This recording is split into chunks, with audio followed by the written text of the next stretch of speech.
Welcome to the Marriage Puzzle Podcast with Julie and Thomas Hobby.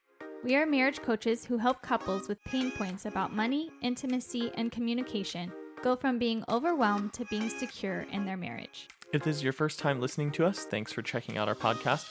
And don't forget to subscribe and leave us a rating and a review. Let's dive into this episode. Hi guys, we're going to keep talking about lack of, and a couple weeks ago when we were talking about lack of forgiveness, I mentioned at the end of that episode that it could be due to lack of trust. And so here we are in episode 70, wrapping around to that topic. And there's a quote I read that said, "A marriage without trust is like a car without gas. You can stay in it as long as you want, but it won't go anywhere."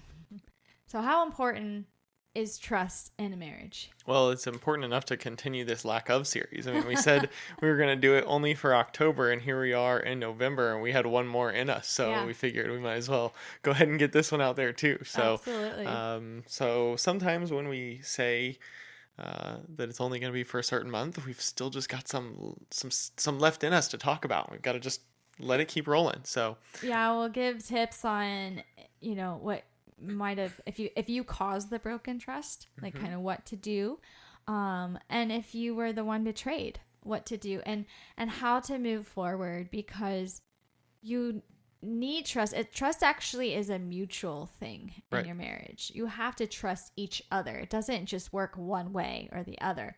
And so it's a huge thing for your marriage to be healthy. And so we don't want you to have lack of trust. So we want to give you tips and tools of how to move forward, because that's, as marriage coaches, a lot of what we do. You know, you can dig up the past and dwell there. It's good to talk about things, and we might even get into like forgive but we also like to say, once you have that, then let's move on and move forward in taking our marriage from where it is to better, or even if it's good, to greater. Yeah. And so we're going to start with tips for the one who potentially broke the trust. First and foremost, remember that if trust is broken, I mean, that there could be an actual reason that could have happened, but there could also be it could also kind of be made up in your head, right? 100%. I mean, you could be thinking something happened. Just remember before you try to jump to accusations or jump to conclusions, that there really are kind of two sides to the story. If you're feeling something isn't right with your spouse, or some of the things just aren't lining up, it's okay to ask questions, but don't convict them in your head before you give them, the trial, before you allow them to try to prove what did or did not happen. And that's so hard. It's so hard because our mind, with a lot more of cases like anxiety and stuff, I was thinking about that. Like, you can have one thought of something bad in your mind, and if you sit on that, it just can, like, you've played out a whole movie and a whole story in your mind, and now you're like accusing this person, and then they're confused and all that. So that's like probably a whole nother episode. But you're kind of coming from the standpoint of, if there was a true situation where trust was broken, right? Well, whether there was or not, I'm coming from the standpoint first. I mean, we will give tips for what happens if the trust was actually broken, but I just ad-libbed a little bit, came off the notes for a second to say, if you've got a thought or a suspicion or something, don't let that suspicion become a conviction. I think that's important to know, because if you convict your spouse of breaking your trust before knowing that they actually did or not, that's unfair. If they didn't break your trust and you've already convicted them, that, like, how did they recover from that? Like, you're not going to believe anything they said. So you have to truly, as much as possible, be open, give benefit of the doubt, and so on. But anyway, let's talk about tips if you actually did break your spouse's trust. First and foremost, you have to change your behavior. You can't just keep repeating the same problem action over and over again, hoping that your spouse is one day just going to be like, okay, they're not going to stop, so I'll just be okay with that now. And that's just going to be a part of our relationship, whatever that action is. You have to actually prove to them and set something in place to say, like, I'm committed to changing this and not breaking your trust again, so here's what I'm going to do. And, be open to their suggestions of what else they think you might need to do in order to accomplish that. And be accountable, be accountable to them for that. Next, you want to make sure that you're an open book.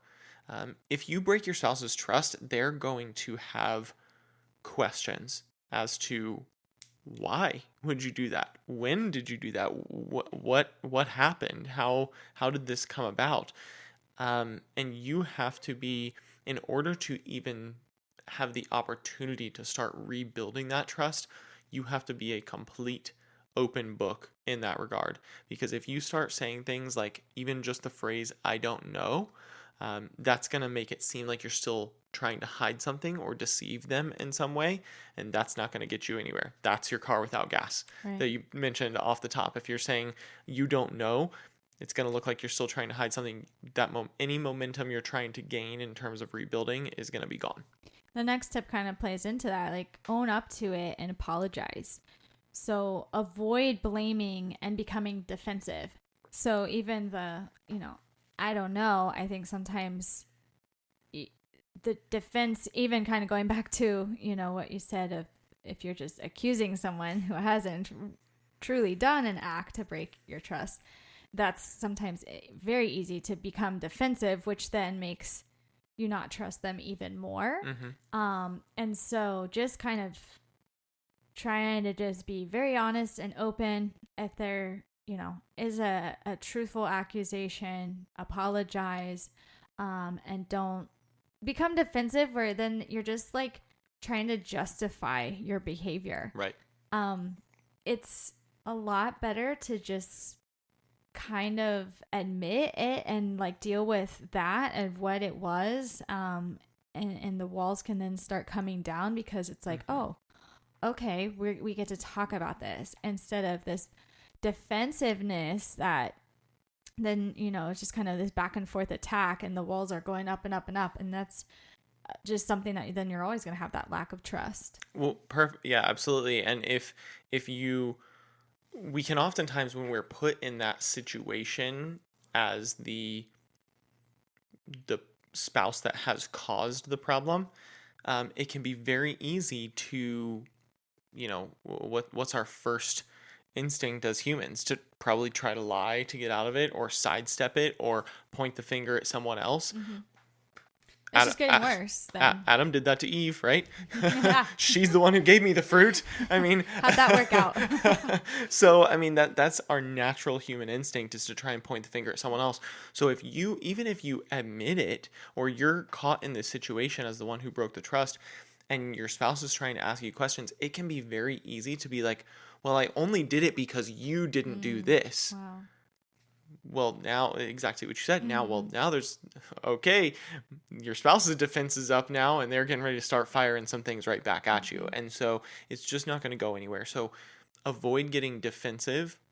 You're right. I don't know is a defensive phrase. Like, I don't know. Like, what?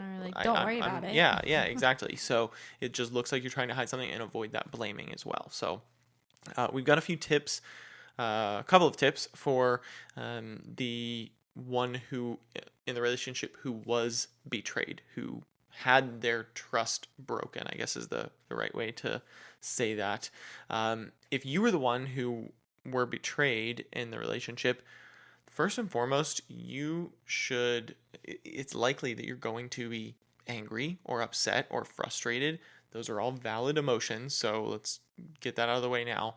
But the first thing you can do to work towards reconciliation is try to understand your spouse.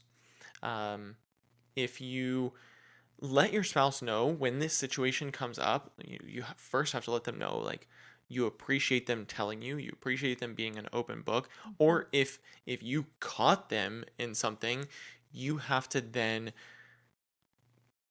after the emotions maybe settle a little bit, you have to then try to let them know you want to stand with them and make sure that you guys come to a solution, a resolution together. If you're committed to the relationship, then that's the first thing you should be doing. Is obviously you're going to be frustrated, like you get through some of those emotions, and then you go to them and say, I just want you to know I'm committed to working this out. Let's figure out how we can get through this together. And once you've let them know that, the next thing that you want to do is you want to start asking questions to them to try and determine what caused their action that broke the trust. You need to ask them things like, where were you? What was happening? I guess maybe who you were with. I mean, just ask generic questions that will help, open-ended questions that will make them kind of speak and open up. You don't want to ask yes or no questions in this scenario, but you also want to ask questions about their feelings and their emotions that they were having before the action happened. Because although we said about in the first few tips to avoid blaming, you kind of want to look at yourself in a situation like this too. Even if the trust was broken on you, you want to say, like, what could I have done that maybe made them feel pushed away, or you want to learn as well in this situation.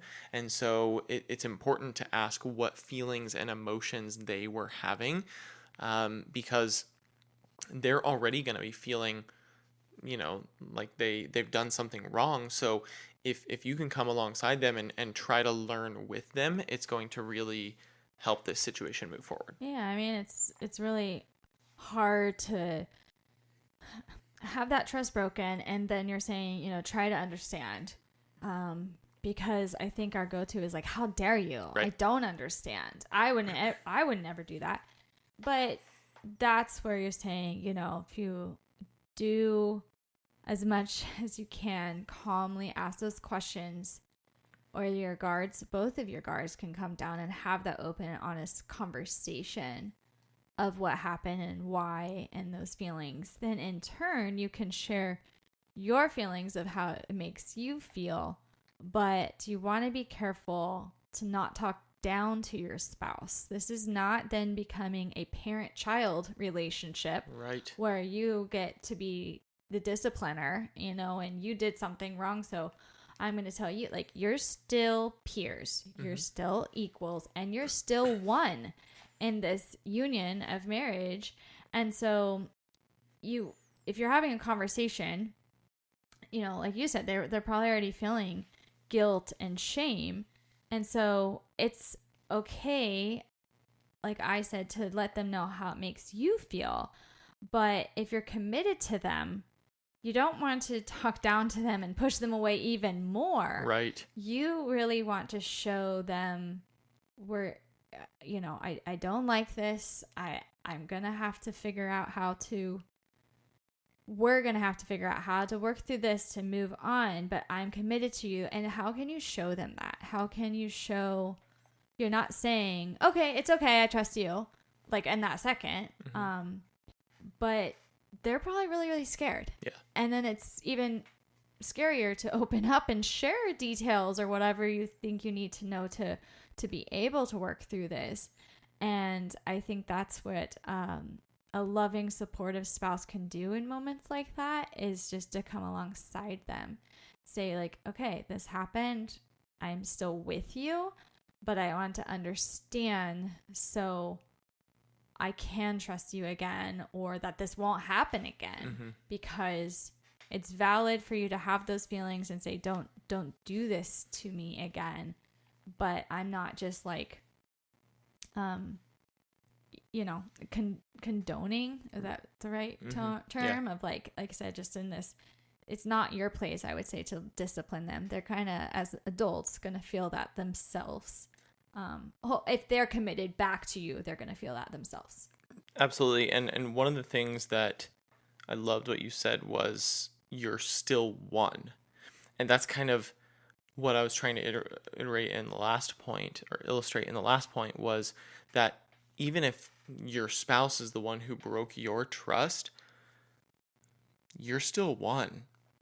in all reality, there's probably something that you did to add to it, to kind of, maybe not to force them, but to push them away, or to, make them feel like they weren't, going to get what they needed from you in whatever the scenario may be. We're not trying to pinpoint any one scenario here, because it could be a multitude of things. It could be financial, or, sexual, or anything. Right. But there could be something, an emotion that they weren't getting from you, that made them feel like they needed to go fulfill that somewhere else. So I don't want it to seem like, the one who broke the trust can always, there's always that other side of it. But if you are one, you should be looking at yourself during that as well, and saying, what could I have done differently to help my spouse have not done this? Not trying to point the finger, but there's always two sides to a relationship. And if you're one, you should be really looking at it that way too. Yeah, I don't think a big trust buster happens just overnight. There's like probably little bits of things along the way. So not to just jump to the like physical, like an affair trust broken, because that is a big, big topic. This, because I want to be relevant to all, everyone listening. Like you said, financial's a good example, but it could even just be, you weren't honest about something, or you lied about something, or hid something like minor because you didn't think it was a big deal. And those little things like kind of wear down, the trust that you need. And then it can then cause, like, if it's easier to do those, then it's going to be easy to be a big failure in the trust department. Yeah.